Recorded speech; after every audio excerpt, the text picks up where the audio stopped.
né, com o tema Juventude, Política e Pandemia, Perspectivas e Desafios. Este método das lives é uma iniciativa do Partido dos Trabalhadores de Igarapé-Miri, onde o objetivo é discutir os variados temas de interesse da população nestes tempos de que nós estamos vivenciando. Então, hoje, dia 8 de julho, né, nós estamos em um mês festivo para os munícipes de Escola Pequena, especialmente o povo católico, que celebra a festividade de Santana neste mês. E para debater este tema, importante relevância para a nossa juventude, para a nossa sociedade, nós temos alguns convidados especiais. Nós estamos com o professor Jeremias Alves, que é historiador, é bacharel em teologia e é pós-graduado em docência no ensino superior. E também é pré-candidato a vereador pelo Partido dos Trabalhadores. Também nós estamos com o ex-prefeito Roberto Pina, que é fundador das comunidades eclesiais de base, militante da Pastoral da Juventude, né, já que hoje o nosso tema é sobre juventude, e dos movimentos sociais, e prefeito 2 vezes nesta cidade de Igarapé-Miri. E o nosso convidado especial de Fortaleza, David Barros, ex-presidente do Conselho Nacional da Juventude, da Presidência da República, ex-presidente do Fórum Nacional de Gestores Estaduais de Políticas Públicas da Juventude e também é pré-candidato a vereador em Fortaleza. Então, antes de nós entrarmos no nosso assunto de pauta, né, falar sobre a juventude, que é uma temática boa, que muitos jovens estão nos acompanhando nesse momento, é um tema muito abrangente e muito relevante, o tema juventude. Então, nesse momento, nós vamos passar por uma saudação inicial e eu convido o nosso pré-candidato, o nosso historiador, Jeremias Alves, a sua contribuição inicial. Ok, né? Boa noite a todos, todas. Boa noite, nosso prefeito, futuro, já foi prefeito, pré-candidato a prefeito, Roberto Pina. Boa noite ao pré-candidato também a vereador, David Barros. E boa noite também à nossa mediadora, né, professora Vanilza Ferreira. É um prazer estar com você nesse momento, nessa noite. E também boa noite a todos que estão nos acompanhando pelo Facebook nesse momento. Ímpar para a gente, né, discutindo aqui assuntos relevantes, interessantes para a nossa sociedade, em especial nosso município de Igarapé-Miri, onde nós vivemos, moramos, aonde nós temos lutado, né, por um município melhor. Então, esses temas são muito interessantes e muito obrigado pela participação pelo momento.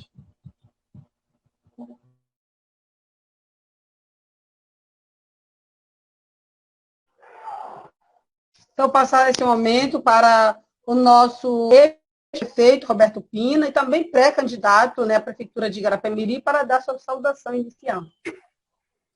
Boa noite a todos os nossos internautas. Boa noite, Vanilza. Boa noite, Jeremias. Boa noite, David. É um prazer estar com 3 jovens aqui, dialogando esse momento tão importante para nós, momento em que a juventude, a partir dessa pandemia, começa a ter algumas dificuldades.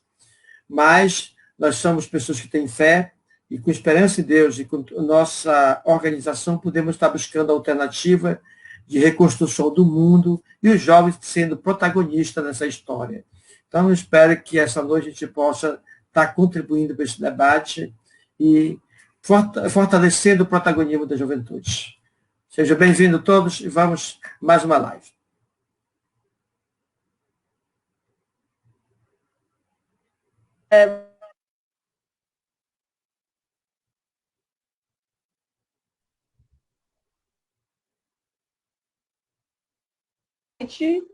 Ao nosso convidado especial, David Barros, sinta-se à vontade aqui na nossa sala e dê a sua saudação inicial. Boa noite a todos e todas. Para mim é uma alegria participar desse momento do Café com Política. Eu agradeço o convite, a acolhida de cada um e cada um de vocês. E a gente está à disposição para fazer esse debate que é tão importante, né? Nesse momento a gente conseguir discutir as questões relacionadas a vivência da nossa condição juvenil em meio a uma pandemia que, infelizmente, tem assolado o mundo e o papel do Estado, o papel do gestor público, ele é preponderante, né, em salvar vidas nesse momento. Então, poder discutir essas questões com o nosso pré-candidato a prefeito é fundamental para que a gente possa dar uma luz à população de Igarapé-Mirim no que diz respeito ao futuro, né? A nova modernidade que viver com a pandemia do coronavírus nos impõe. Então, quero aqui me colocar à disposição e que a gente possa fazer um bom debate, né, para quem nos acompanha.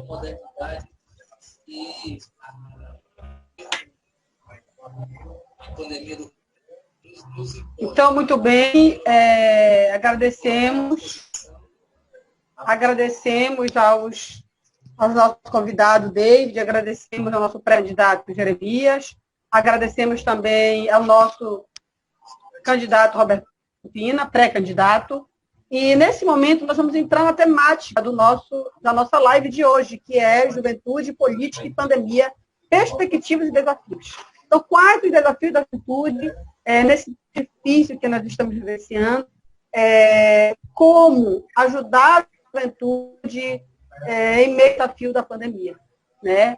E as questões políticas também que estão relacionadas à juventude. Então, nesse momento, eu vou passar para o pré-candidato historiador Jeremias para falar sobre a temática.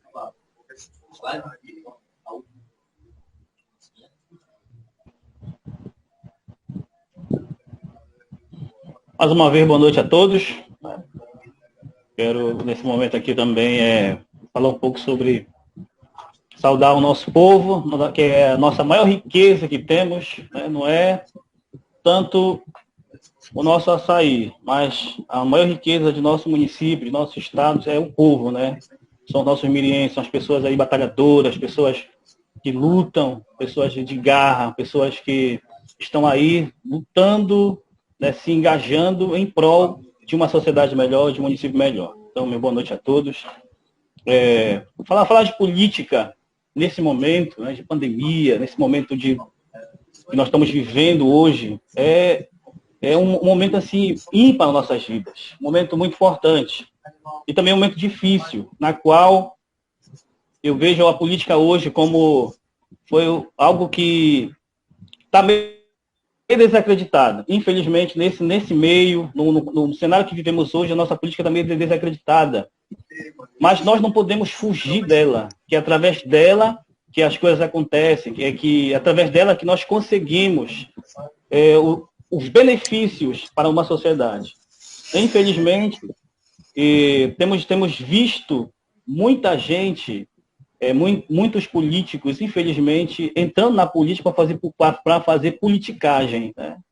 Para fazer dela uma profissão, para fazer dela algo que vai beneficiar somente a si. Mas o jovem, a juventude, ela precisa estar inserida, ela precisa se interessar pela política, porque é através dela que nós vamos conseguir mudar as nossas vidas e a vida das pessoas que estão ao nosso redor.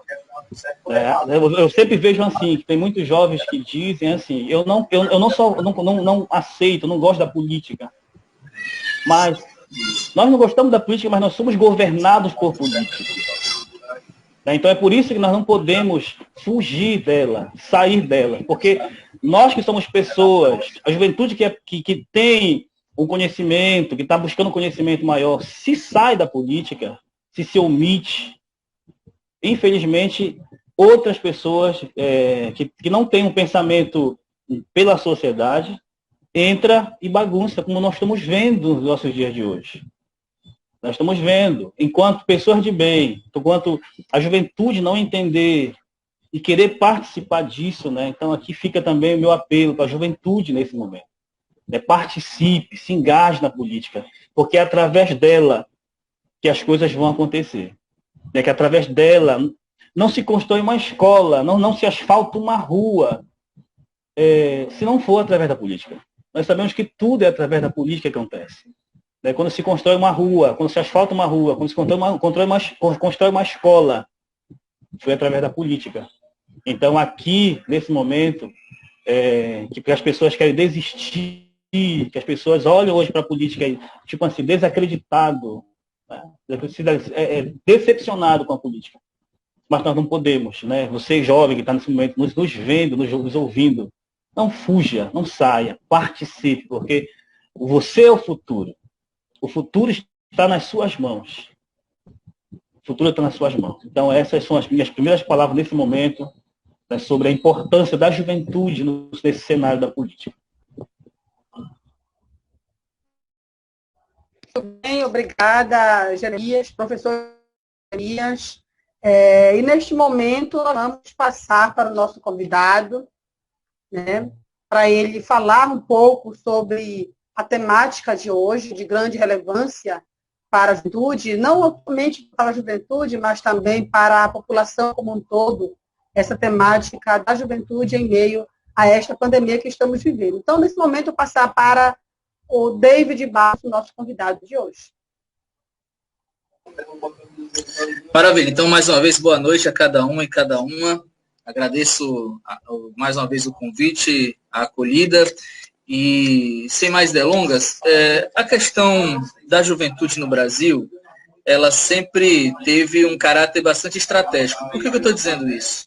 Porque no início da década, né, no início do novo século, nós vivenciamos no Brasil o que a gente chamava de um boom da juventude. Nós tínhamos aí um pico populacional, né, dentro da faixa da juventude, dos 15 aos 29 anos. Né, e isso trazia para o país uma oportunidade significativa de desenvolvimento a partir da formação, da capacitação, a partir do investimento nas políticas públicas de juventude que poderia promover para essa faixa etária do país um grande ciclo de prosperidade, de ascensão social que pudesse erradicar a pobreza no país e várias das suas mazelas que levam a uma injustiça social que, de certa forma, é marca da nossa nação, pudessem ser sanadas com o investimento maciço na juventude.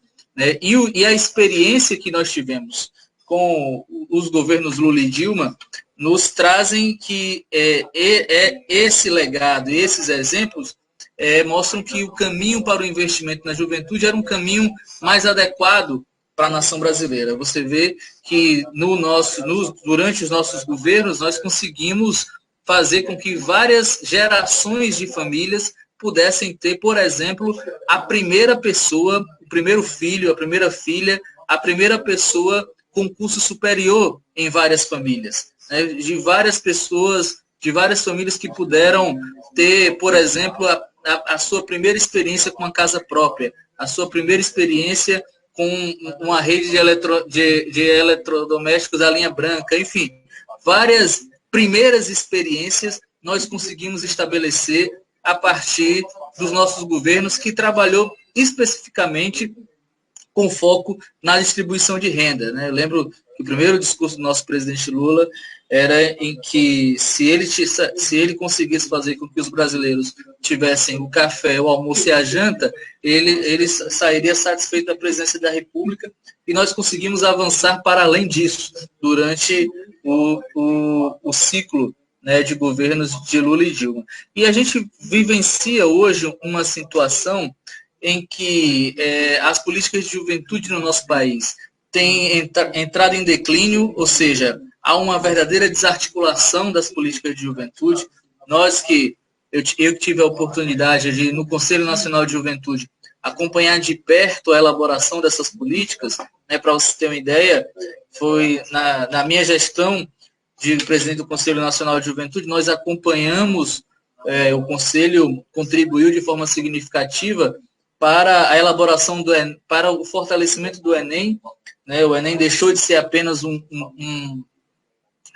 uma prova para averiguar, para mensurar a qualidade do ensino médio do Brasil, e passou a ser uma prova decisiva na vida da juventude brasileira, sendo porta de entrada para a universidade pública no país. A partir do Enem também, a criação do ProUni, que ajudou né, já que a gente não tinha ainda tantas vagas no ensino superior público no Brasil, a que jovens de classes populares pudessem entrar na universidade a partir das vagas das universidades particulares, e também a própria criação do Projovem e dos pontos de cultura e de outras políticas que favoreceram o crescimento do ponto de vista intelectual, cultural, formativo da juventude brasileira.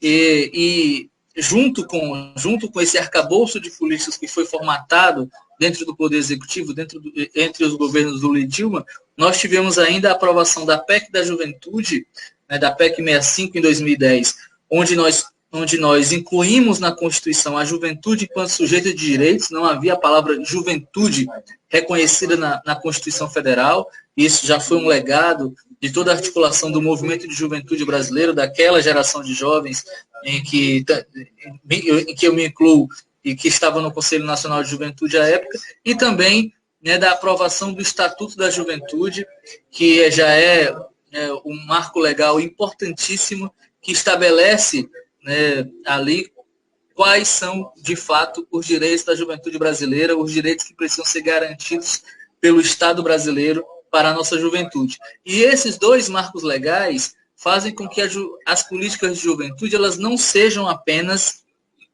políticas de governo, ou seja, dependendo da coloração partidária que entra, né, na gestão do executivo, essas políticas existem ou passam a não existir. Não. Com esse marco legal da PEC da Juventude, do Estatuto da Juventude, todos os governos que passam a gerir o Estado brasileiro têm a obrigação de destinar políticas para a juventude brasileira. E o Estatuto da Juventude estabeleceu que é jovem no Brasil aquele que tem de 15 a 29 anos. É óbvio que isso é um recorte importante, um recorte etário para o desenvolvimento de políticas públicas, para que a gente possa ter ali as políticas públicas sendo executadas pelo Estado, e aí é a União, os estados e as prefeituras, né, de forma articulada para poder garantir os direitos e a cidadania da juventude brasileira. Nós desenhamos, e infelizmente ainda no governo Dilma, por conta do golpe de 2016, nós não conseguimos implementar, mas nós desenhamos o Sistema Nacional de Juventude, né, que assim como o SUS, né, o Sistema Único de Saúde, assim como o SUAS, o Sistema Único de Assistência Social, nós teríamos um sistema de política de juventude, um Sistema Nacional de Juventude, que articularia de forma mais objetiva as políticas desenvolvidas pela União, pelos estados e pelos municípios, inclusive definindo a questão do orçamento público, até porque não se faz política pública sem informação e, sobretudo, sem orçamento, sem recursos, sem dinheiro, né? As políticas públicas, para que possam ter escala e alcançar a maioria dos nossos jovens, elas precisam, sim, de um investimento maciço, um investimento consistente para que essas políticas possam sair do papel e possam ser executadas. E aí nós entramos, né, nesse redemoinho no Brasil a partir de 2016, em que há uma verdadeira desarticulação das políticas sociais, né, construídas nos governos Lula e Dilma, e isso inclui as políticas de juventude.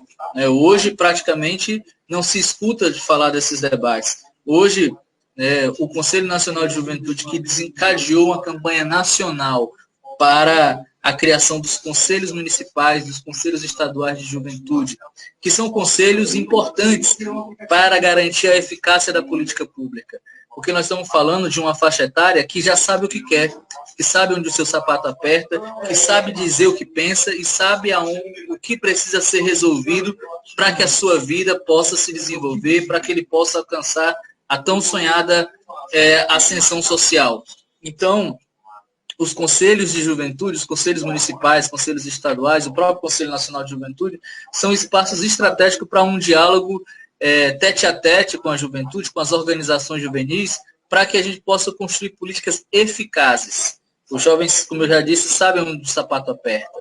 Então, espaços como esse são importantes para que a margem de erro das políticas públicas elas possam ser cada vez menores. Então, dialogar com os jovens, trazê-los para um espaço institucional, onde eles possam saber de fato como funciona a política pública, quanto tem de dinheiro, quais são as metas, e a partir disso garantir que eles possam direcionar, né, para onde esses recursos vão, para onde os projetos acontecem, isso ajuda ao Estado ter mais eficácia na sua ação, e por isso a gente sempre defendeu que a política de juventude tivesse esse pilar, que é a participação juvenil, que é o protagonismo juvenil. Os jovens podendo opinar sobre as políticas que são direcionadas à sua faixa etária, à sua geração. Então, o que a gente vê, por exemplo, é, infelizmente, um esvaziamento desses espaços no Brasil, seja nos municípios, seja no Estado, e o próprio Conselho Nacional de Juventude, hoje no atual governo, que não consegue formular, não consegue trazer à tona políticas que possam, de fato, mudar a realidade da nossa juventude. Nós estamos retrocedendo no que diz respeito às políticas de qualificação profissional, às políticas de geração de emprego. Eu lembro que nós tínhamos o consórcio social da juventude nos nossos governos, em que esses consórcios construíam uma relação com a sociedade civil organizada na qualificação profissional desses jovens, direcionada ao mercado de trabalho de cada município. Ou seja, o consórcio ele não tinha como meta apenas a qualificação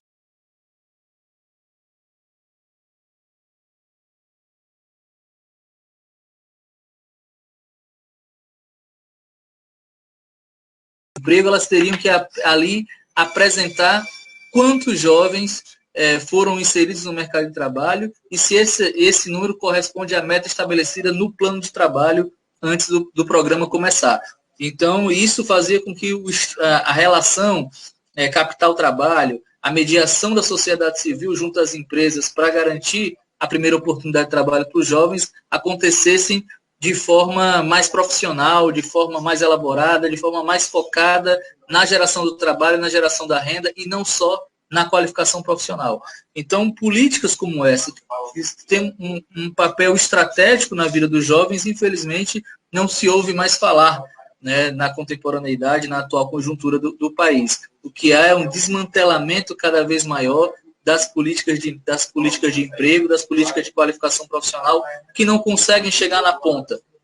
Então, é fundamental que a gente possa garantir, a partir das nossas experiências de gestão, a retomada de projetos que são estratégicos no âmbito da elevação da escolaridade, que é um dos grandes desafios da atual geração de jovens, da qualificação profissional direcionada às profissões do século XXI. Claro que cada município tem uma realidade específica, né, e essa realidade ela é importante ser levada em consideração.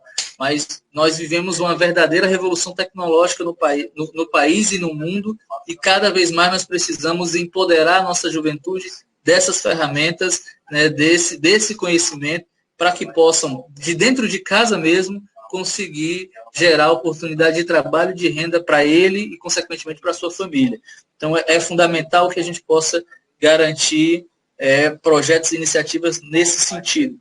Isso porque a própria pandemia nos coloca nessa situação. Está todo mundo dentro de casa, está, né? Todo mundo precisando manter o isolamento social até o momento em que não se tem ainda uma vacina. Então, isso faz com que a própria falta de uma distribuição, digamos, de uma democratização dos meios de comunicação, né, de tecnologia da informação, da internet, do smartphone, do celular, né, e do conhecimento para usar, digamos assim, essas ferramentas, fazem com que muitos jovens fiquem submetidos a situações até de exclusão, né, de uma exclusão digital. E é importante que a gente possa pensar políticas que possam reduzir essa questão. E isso, por exemplo, levou a um debate significativo hoje, que foi o debate em relação ao adiamento do Enem. Muitos dos jovens ficariam prejudicados com a manutenção da data do Enem, porque não conseguiam acompanhar, digamos assim, as aulas, a formação, estudar, porque com essa nova realidade, a falta de um computador, a falta de internet, de uma internet de qualidade, a falta de um smartphone com memória que pudesse baixar os conteúdos, baixar os textos, faziam com que praticamente ficasse inviável a participação dos jovens nas provas e no processo de formação, no processo de estudo, de preparação para esse momento que é tão importante na vida de cada jovem brasileiro. Então, esse é um desafio significativo para as nossas gestões de garantir que os nossos jovens possam participar, digamos, dessa democracia digital, que é de você ter acesso aos conteúdos, ao que vem, a elaboração desses conteúdos com qualidade, em que ele possa participar em tempo real de tudo que lhe é proposto. Um outro grande desafio que a gente tem percebido é que cada vez mais, sobretudo por conta da pandemia, mas também da questão da violência urbana, que também alcança as cidades do interior, essas políticas precisam ser cada vez mais territoriais. Eu vou falar uma experiência aqui de Fortaleza. Aqui nós temos o maior equipamento público de juventude da América Latina, que são os CUCAS. Nós temos hoje 3 CUCAS, que são grandes espaços de formação, são prédios assim que ocupam um espaço significativo. Fortaleza é dividida em regiões executivas, né, em regionais, e 3 regionais tem em 3 regionais nós temos um CUCA, que deveria receber os jovens de todos os bairros que compõem aquela regional. Mas, infelizmente, por conta da violência urbana, muitos jovens, sobretudo dos bairros mais longínquos da sede do CUCA, eles não conseguem chegar até o equipamento, e inclusive por risco de vida. Não conseguem ultrapassar fronteiras estabelecidas. E essas fronteiras impõem a esse jovem a falta de equipamentos que possam ajudar no seu desenvolvimento. E que desenvolvimento é esse, Davi? De aprender uma profissão, de aprender, de desenvolver um potencial cultural, de estabelecer, de estimular o seu protagonismo juvenil, de garantir e de estimular o seu associativismo, ou seja, de ele se reunir com outros jovens, e até a partir de interesses específicos, né? Hoje a juventude se organiza muito mais a partir dos coletivos de jovens que debatem temas específicos do que necessariamente a partir de grandes instituições.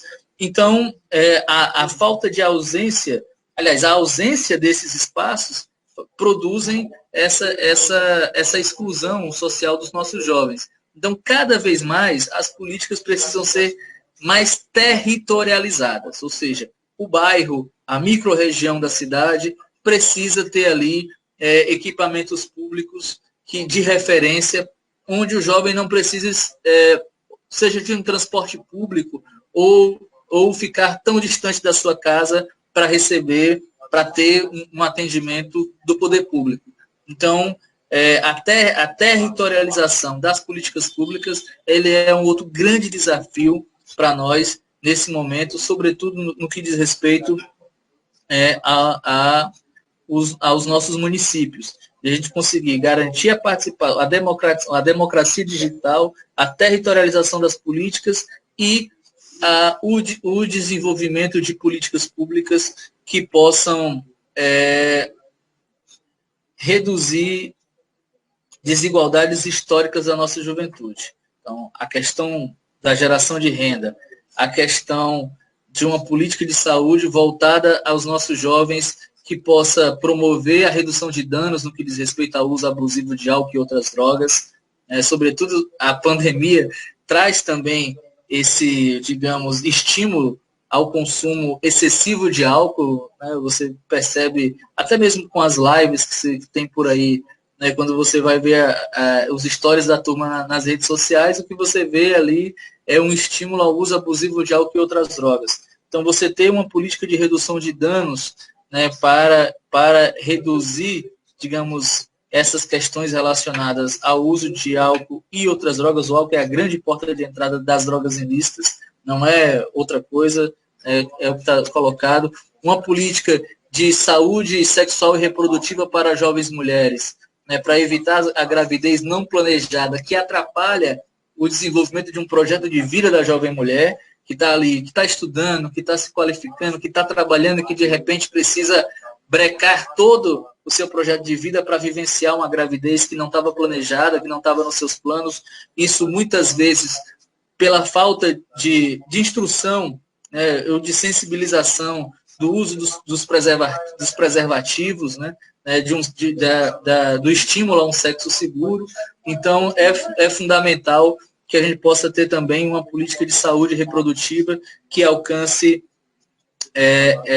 as nossas jovens mulheres e que faça também com que sensibilizem os jovens homens, além de respeitar o corpo da mulher, a também se cuidar para que ele não possa ser um propagador, né, do vírus, do HIV e da doença AIDS. É fundamental que a gente possa ter uma política de saúde que leve em conta esses dilemas da juventude brasileira e que possa cada vez mais atender, chegar ao maior número de jovens. E todas essas políticas, já eu falo da última que eu acho importante, elas precisam construir com os jovens uma relação de identidade e de pertencimento, porque senão não há adesão. A gente costuma dizer que muitas vezes pode ter um posto de saúde na frente da casa do jovem, mas por ele ter a ideia de que o posto não tem remédio, o posto não tem médico, ele vai ter que acordar cedo para pegar uma senha para poder ir para a fila, esse imaginário do que é a saúde pública faz com que esse jovem não procure o atendimento médico quando precisa ou quando é importante para o seu desenvolvimento. Então, você construir uma identidade, um pertencimento da nossa juventude com aquela política que é desenvolvida, faz com que ele possa ter uma adesão significativa e, a partir dessa adesão, poder ter o êxito dessa política. E essa adesão, e essa identidade, e esse pertencimento só se constrói com participação. Se você tiver um diálogo permanente com os jovens, com seus representantes, com as suas organizações, de forma a garantir que a opinião de cada um e de cada uma seja levada em conta, nós vamos, de fato, conseguir fazer com que essas políticas tenham a adesão necessária e essa política possa chegar ao seu objetivo e às suas metas e, dessa maneira, com certeza, mudar a vida dos nossos jovens. Então, eu acho que essa pandemia, ela aflora situações que a gente de desigualdades que a gente já vivenciava, mas ela coloca o que a gente sempre disse, o papel do Estado como indutor do desenvolvimento, como indutor da cidadania para o nosso povo. É a partir do Estado e das nossas gestões, das gestões do campo democrático popular, que nós vamos conseguir fazer com que esse Estado consiga, além de distribuir renda, além de induzir a distribuição de renda, de gerar empregos, também fazer com que haja uma inversão de prioridades, ou seja, aqueles que mais precisam do Estado que precisam ter a prioridade no atendimento, as políticas públicas direcionadas, né, para esse público, para essas pessoas que é a classe trabalhadora, as classes populares, aqueles e aquelas que vivem nas periferias das cidades. Então, esses são os desafios que a vivência de uma pandemia que nos obriga a um isolamento social, que estabelece uma crise, né, no que diz respeito ao investimento público e que coloca em risco a vida das pessoas, né, são desafios que são impostos a nós.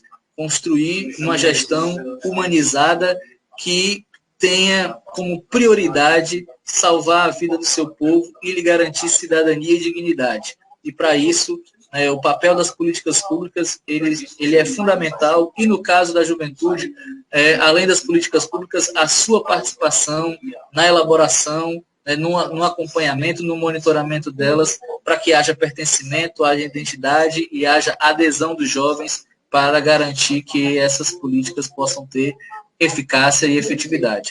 Eu queria ficar um pouco à disposição do debate para que a gente possa trocar mais ideias e agradeço mais uma vez o convite e a acolhida de vocês.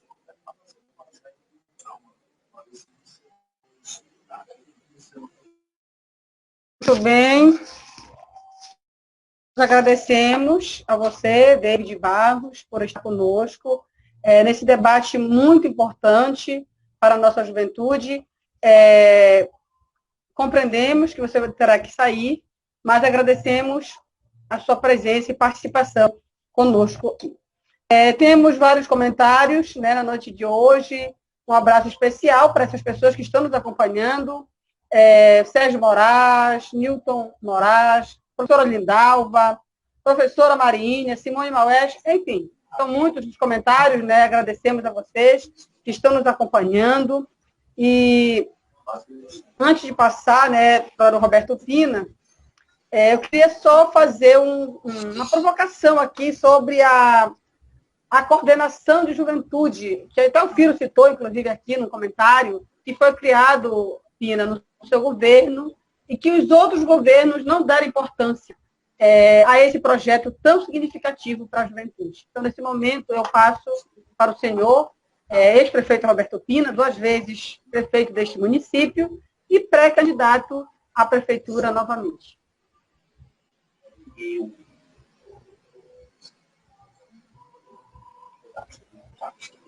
Todo dia para poder não estar aqui.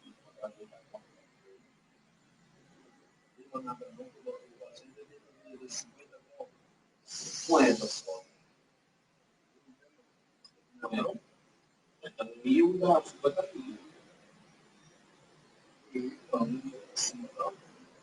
50.000. Uma reforma administrativa. E aí, na hora, o que é que a gente segura logo nesse espaço? Então, nós garantimos segurando uma coordenação para a política municipal da juventude, que o nosso querido José Maria Júnior, o filho, coordenou. E nos ajudou bastante nesse processo aí, que foi fundamental e importante para todos nós. E essa experiência que a gente teve, não foi só uma experiência na prática, isso é lei. Infelizmente, os outros governos não têm valorizado, mas se você for lá na lei, da questão da estrutura administrativa, está lá criada a coordenação para a política municipal da juventude. Então, o filho ocupou esse espaço e ocupou muito bem. Nós tivemos várias atividades, porque nós tivemos alguns olhares. Um dos olhares é o seguinte: precisamos garantir espaço para a juventude. Então, um deles já seria o concurso público, porque tinha um bocado de jovens se qualificando e querendo oportunidades de mercado. Outro, um exemplo só, quando nós criamos Minha Casa Minha Vida, nós condicionamos para a empresa que devia trabalhar a questão de formação, de preparar jovens para ser carpinteiros e pedreiros e pintores, para poder, após o programa terminar, eles se tornarem profissional. E eu fiquei muito feliz uma vez visitando casa e encontrei uma turma construindo uma casa. E aí, quando cheguei, eles, suba, eu subi, tinha uns quantos trabalhando de pedreiro, carpinteiro, aí fizeram um barulho, e eu fui aí depois um disse assim: você sabe por que a gente está festejando? Nós somos fruto daquela formação e nós trabalhamos no Minha Casa Minha Vida. Hoje a gente já trabalha por conta própria, a gente já é responsável pelo nosso serviço, e que bom que você abriu essa oportunidade para nós se tornar pedreiro e carpinteiro. Então, nós trabalhamos algumas frentes, algumas formas de... Tá? Me lembro quando estava na prefeitura, que a gente dizia o seguinte: eu quero membros para trabalhar com a gente aqui, gente que está no quadro, gente que é concursado. E veio uns quantos jovens. Agora nós vamos formar esses jovens e fizemos uma formação que mandamos para vários lugares jovens estudar, que hoje tem vários servindo o governo. E, afinal de contas, foi para isso que foi formado. Eram quadros, jovens quadros da prefeitura, que receberam formação para servir a prefeitura. E toda a gestão que estão vindo aí, eu vejo que tem pessoas nossas que, no período, foram recebendo qualificação para servir melhor o município. Então, diante de tudo isso, foram algumas experiências nossas. Estava se discutindo o Estatuto da Juventude, estava se discutindo a PEC da Juventude, e nós começamos a dar alguns passos aqui de como a gente poderia estar contribuindo nesse processo e tal. A gente sabe que a juventude tem um problema da qualificação e tem um problema do desemprego.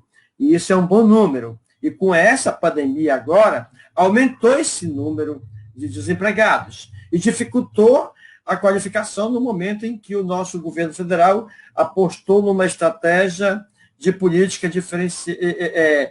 Ou melhor, nós tivemos percas de direito e a juventude foi atingida porque algumas portas foram fechadas. Então, por esse momento em que a gente vive uma pandemia e estamos caminhando rumo a uma próxima gestão e uma pós-pandemia, é preciso que tenhamos compromisso de como resgatar novamente essa questão. Mas hoje a gente já tem garantido em lei municipal esse espaço para o jovem está tendo oportunidade de dialogar dentro do governo. Eu queria pôr uma outra questão aqui que é fundamental. Tem uma coisa que o pessoal nem percebe, mas o calendário escolar tem muito a ver com a vida de muitos jovens, tanto na questão da qualificação, quanto na questão de oportunidade de emprego. Porque nós temos no interior mais de 1.000 alunos no ensino médio, que, de alguma forma, o município acaba bancando. E quando a gestão não se organiza bem, faz a aula começar no calendário certo, esse jovem de primeiro, segundo e terceiro ano do ensino médio fica prejudicados. Sendo prejudicados, às vezes, para concluir o ano, sendo prejudicado para participar do Enem. Então, ele tem perca. E por que tem perca? Porque quando o Estado, o ensino médio só funciona se o município funcionar.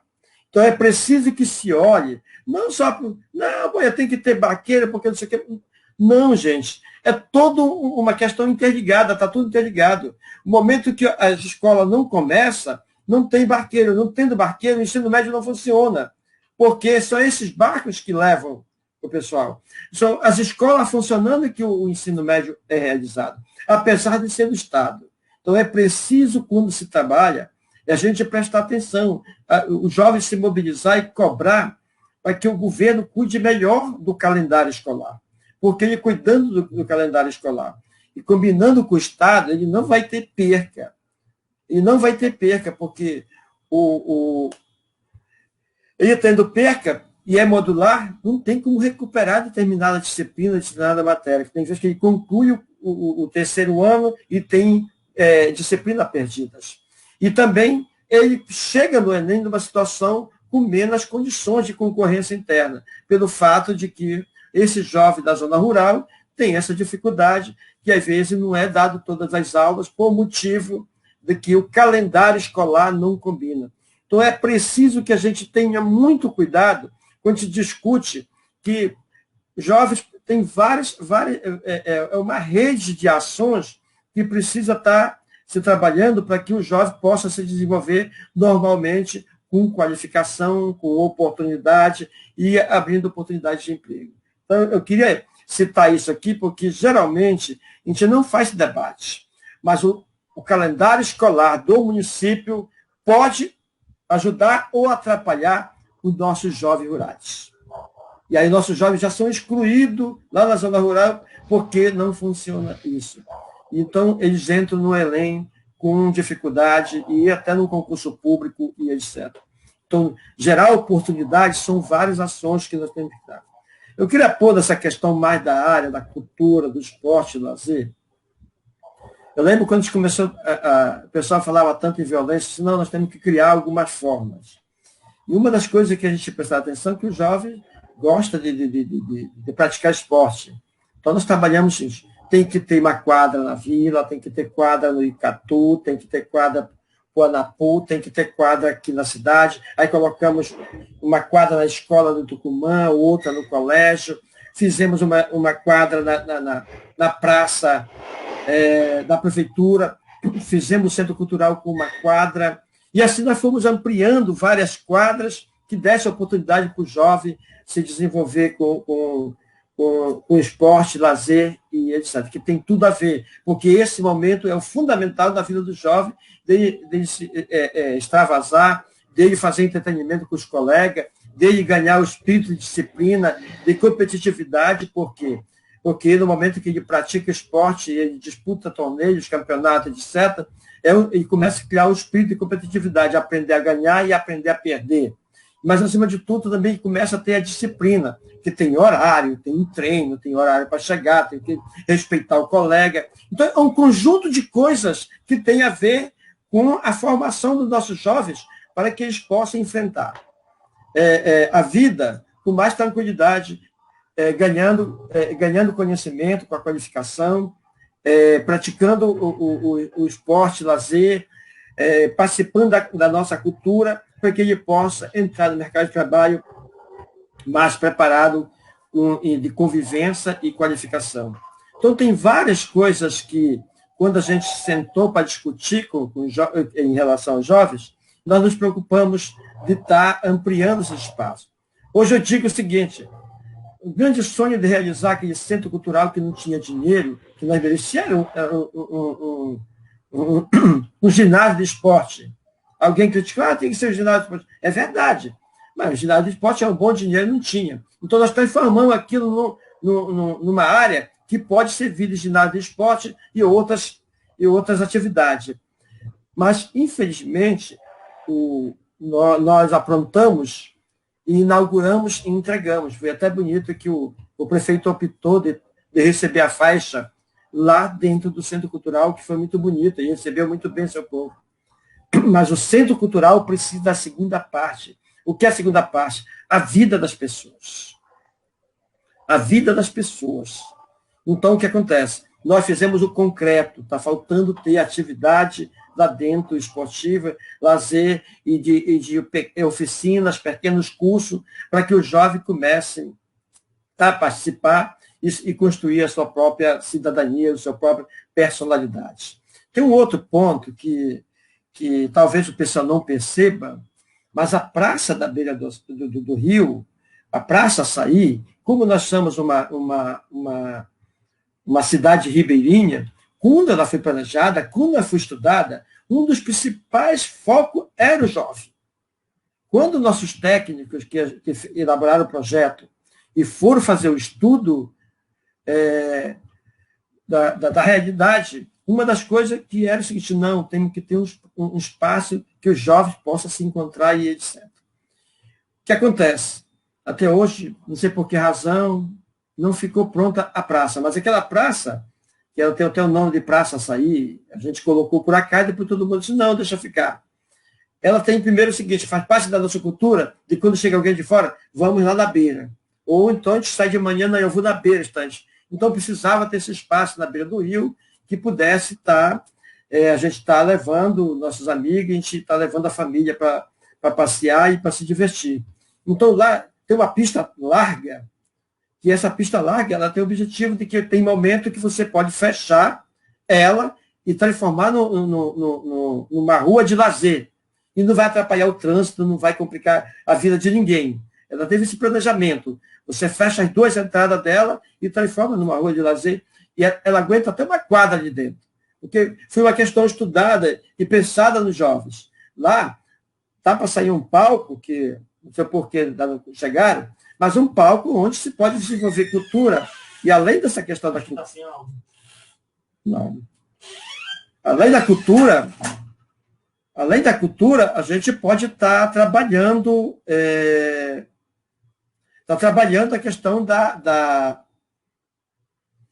do envolvimento dos jovens na praça, para se divertir e tal. Então, vem a questão, pode ter São João, pode ter carnaval, pode ter show de várias formas, pode ter ato religioso e tal. A praça foi pensado muito em juntar a juventude. A praça foi pensada muito em que a juventude tivesse um espaço e ela se sentisse ribeirinha, se sentisse alguém ribeirinho, dizendo o seguinte: eu sou de uma cidade ribeirinha e eu me divirto na beira do rio. E o jovem que chega também, não, aqui tem um espaço que eu me encontro, que eu posso me identificar.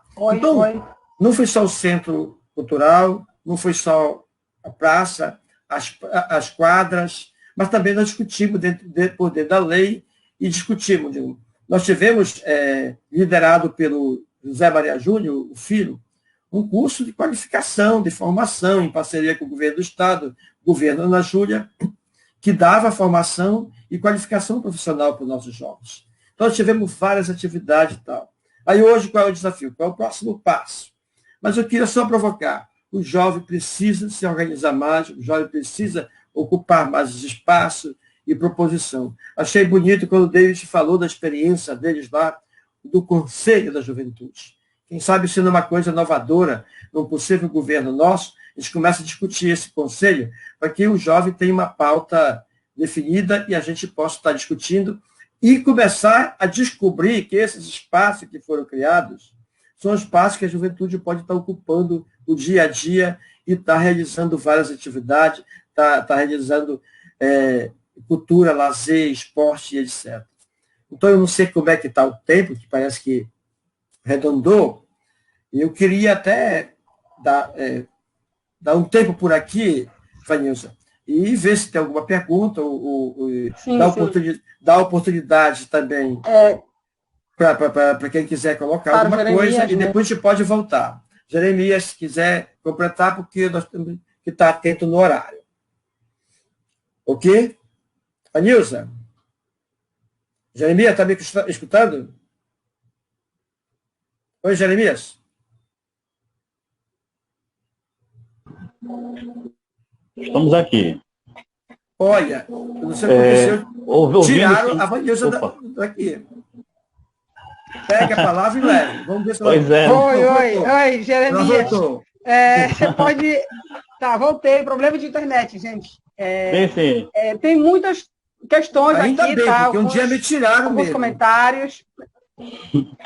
Tem muitos comentários aqui. A professora Lindalva dizendo sobre o calendário letivo da escola, do campo, né, que precisa ser revisto. O Sérgio Moraes também falando sobre educação do campo, falando sobre política da juventude. Nós temos aqui outros comentários falando sobre a coordenação da juventude, muito importante para o município, e dentre outros comentários de boa noite, pessoas aqui de Garapé-Miri, pessoas que residem na capital. Então, nós agradecemos a todas essas pessoas que nos acompanham, bastante acompanhada, né, hoje na nossa live, e nesse momento passo para o Jeremias falar um pouco sobre essa temática, né, da juventude. Sim. Pois é, vamos lá, né? Ouvindo, né, o nosso pré-candidato a prefeito, o senhor Roberto Pina, né, que já foi 2 vezes prefeito, e eu tive a oportunidade de trabalhar no CRAS Matinha, né, que também foi uma obra realizada pelo prefeito, né, na época, Roberto Pina, e nós tínhamos lá o Projovem do Adolescente, né, que foi de uma suma importância para o nosso bairro. A gente trabalhava ali, tinha várias atividades, várias oficinas, onde o jovem ele participava, tinha os conteúdos, né, que eram ministrados a eles. Eles também tinham o esporte e lazer, e no qual foi muito importante na vida de muitos jovens ali. Até hoje eu encontro na rua pessoas que, graças a Deus, já estão na universidade, já estão formados na universidade. Então foi um programa que tirou muitos jovens e adolescentes da rua, né, que poderiam, infelizmente, entrar na estatística.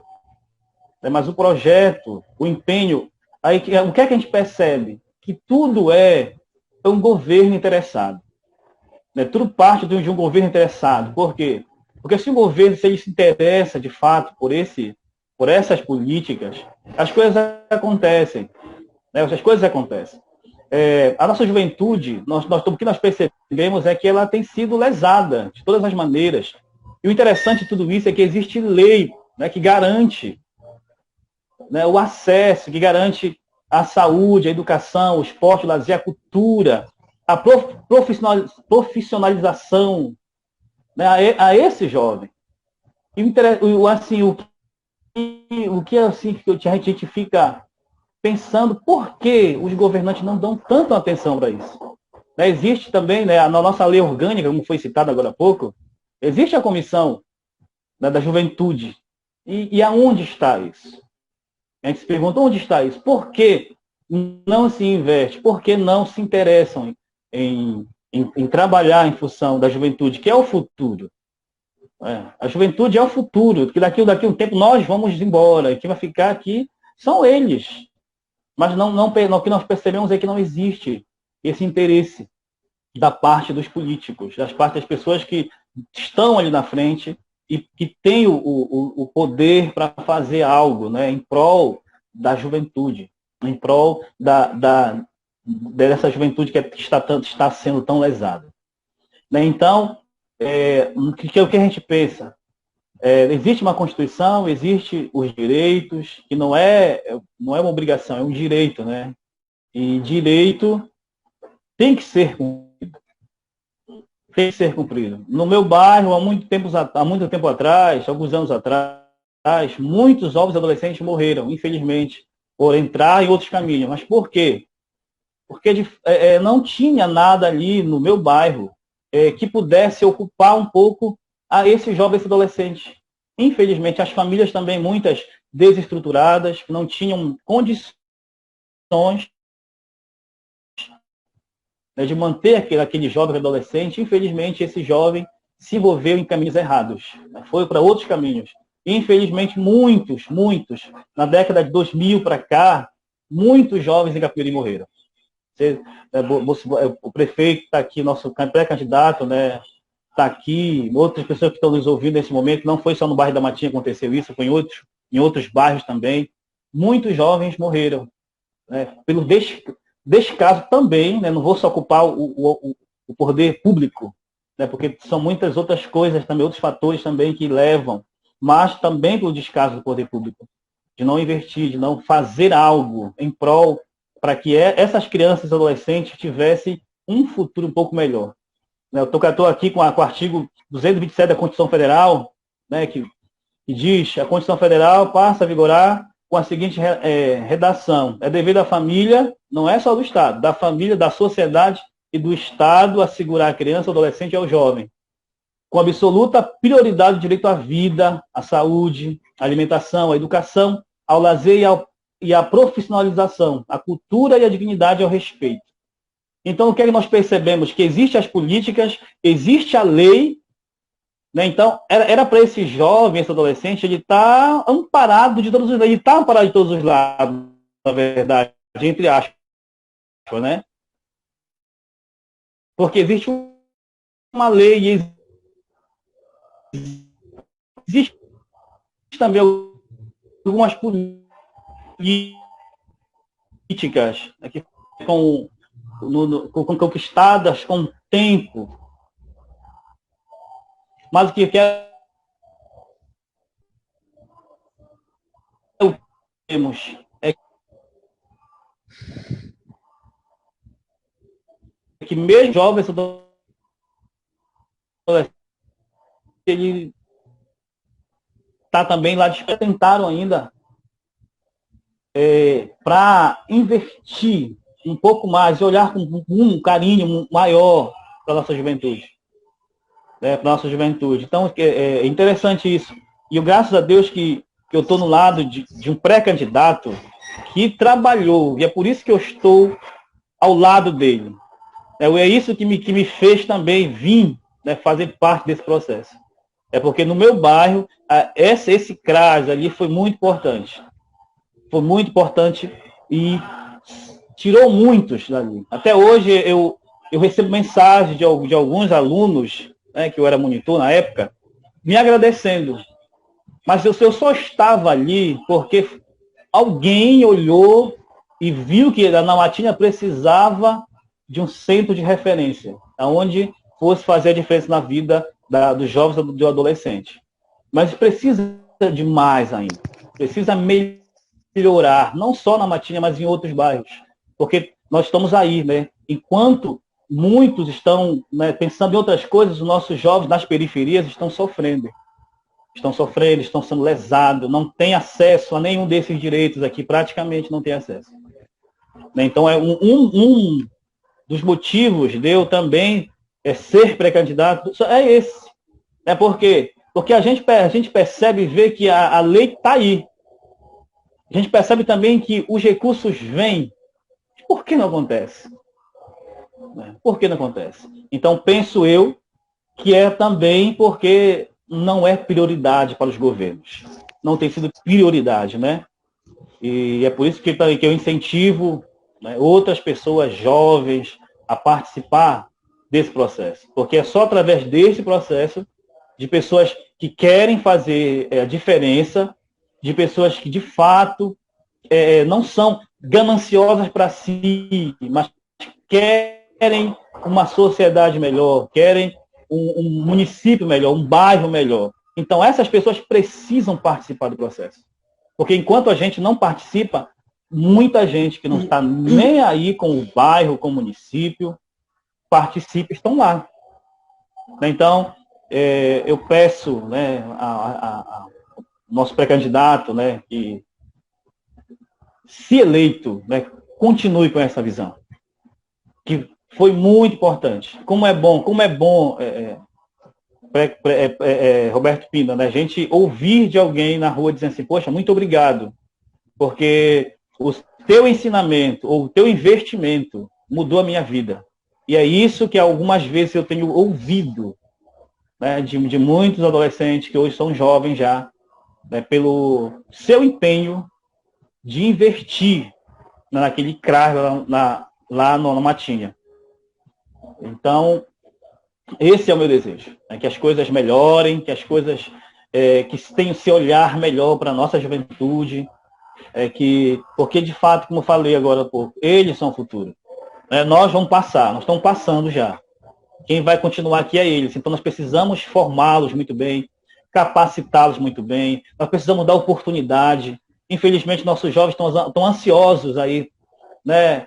É porque não tem um trabalho, né? Infelizmente, o nosso município, Moju tem indústrias, né? Nós estamos cercados por outros municípios que crescem, né? E nosso, infelizmente, não tem. Temos o açaí, as empresas do açaí, as indústrias do açaí, mas só que é só 6 meses e depois para tudo, e nossos jovens estão aí. Então, nós precisamos ter um olhar melhor, nós precisamos ter esse olhar carinhoso com esses jovens, né? Porque precisam. Né? Então, eu agradeço a oportunidade de fazer parte do grupo, né? Porque eu sei que esse grupo ele quer o bem de Grapemiri, esse grupo, ele... Por que falo isso? Porque já presenciei, já vi, né? Então, não tenho dúvida, e eu tenho certeza que vai continuar fazendo o melhor por Grapemiri e pela nossa juventude. Então, nesse momento, eu passo para o pré-candidato Roberto Pina para fazer suas considerações.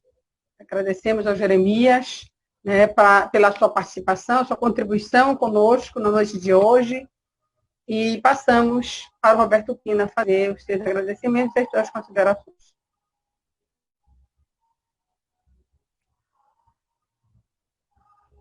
Está funcionando.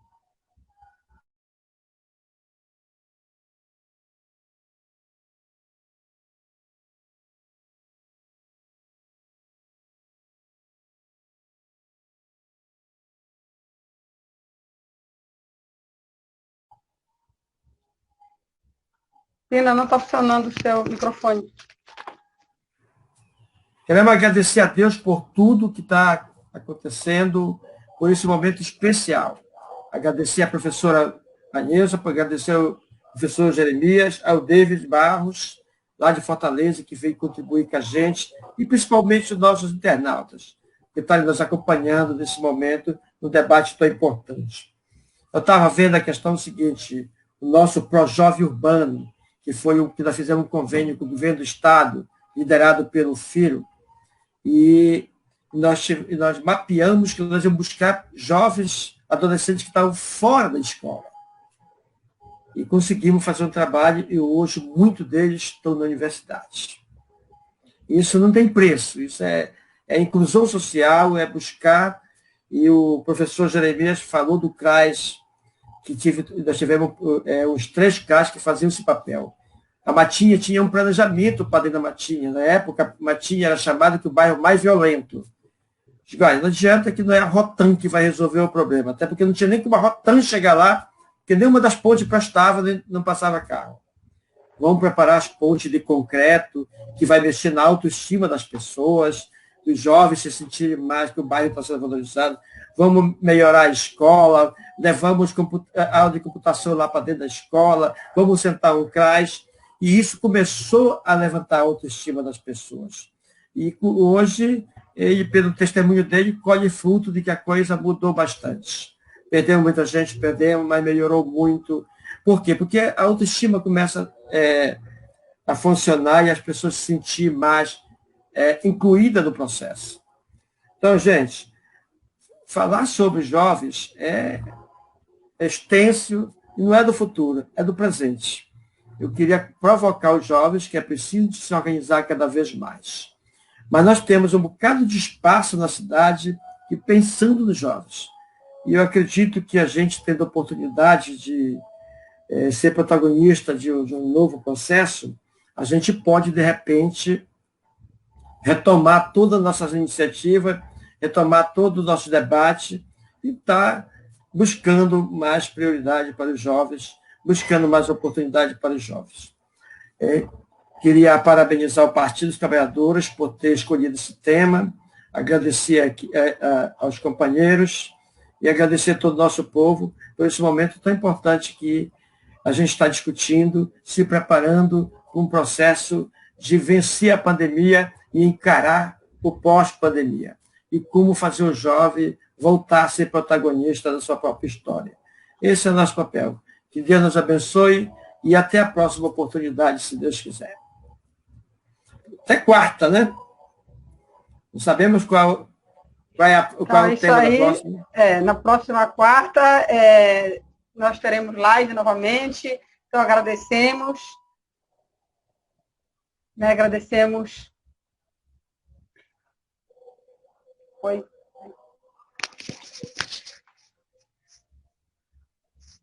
Oi, sim, agradecemos ao ex-prefeito Roberto Pina pela sua participação aqui conosco. Jeremias, gostaria de falar mais algo? Eu também agradecer, né, por esse momento ímpar, né, muito importante, né, essa conversa, né, essa conversa aí que nós estamos tendo. Só um pouco sobre a pandemia, né, que é um novo momento que vamos viver e vai requerer de nós uma nova postura diante da nossa sociedade, diante da juventude. Por quê?